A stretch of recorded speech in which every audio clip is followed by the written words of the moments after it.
যেদিকেই চোখ যায় শুধুই ধ্বংসের চিহ্ন। অগ্নি প্রতিরোধক উপাদান ফসচেক গুঁড়ায় ছেয়ে গেছে শহরের ঘরবাড়ি ও সড়ক। পোড়া গন্ধ, ভস্মীভূত ছাই, রাসায়নিক গুঁড়া সব মিলিয়ে অঞ্চলটির বাতাস এখন চরম অস্বাস্থ্যকর। দাবানল কবলিত ও আশপাশের এলাকায় স্বাস্থ্য ঝুঁকি এড়াতে জরুরি প্রয়োজন ছাড়া জনসাধারণকে বাইরে বের না হওয়ার পরামর্শ স্বাস্থ্য বিশেষজ্ঞদের। জ্বলতে থাকা আগুন অর্ধেকও নিয়ন্ত্রণ করা সম্ভব হয়নি বলে জানিয়েছে স্থানীয় দমকল কর্তৃপক্ষ। তবে বাইরে থেকে দমকল কর্মীরা আসায় কাজে গতি এসেছে বলে জানায় তারা। এদিকে দাবানলে ক্ষতিগ্রস্ত প্যালিসেডস ও ইটন এলাকায় ফিরতে মুখিয়ে আছেন হাজারো বাসিন্দা। ভয়াবহ দাবানলে লাখো মানুষ নিজ ঘরবাড়ি ছেড়ে এক কাপড়ে নিরাপদ আশ্রয়ে সরে যেতে বাধ্য হন।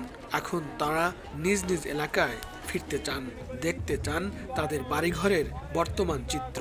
তবে কর্তৃপক্ষ বলছে নিরাপত্তাজনিত কারণে দাবানল দুর্গত এলাকায় প্রবেশ নিষেধাজ্ঞা থাকায় এখনই ফেরা সম্ভব হবে না বাসিন্দাদের। ফেরার জন্য অপেক্ষা করতে হবে পরবর্তী নির্দেশনা পর্যন্ত। লস অ্যাঞ্জেলেস ফায়ার সার্ভিসের প্রধান ম্যারোনি বলেন, দাবানলে ক্ষতিগ্রস্তদের বাড়িঘরের বর্তমান অবস্থা দেখানোর ব্যবস্থা করা হচ্ছে অনলাইনে। তিনি আরও বলেন, যতক্ষণ পর্যন্ত সর্বোচ্চ সতর্ক অবস্থা বহাল থাকবে ততক্ষণ পর্যন্ত বাড়ি ফেরার সুযোগ নেই।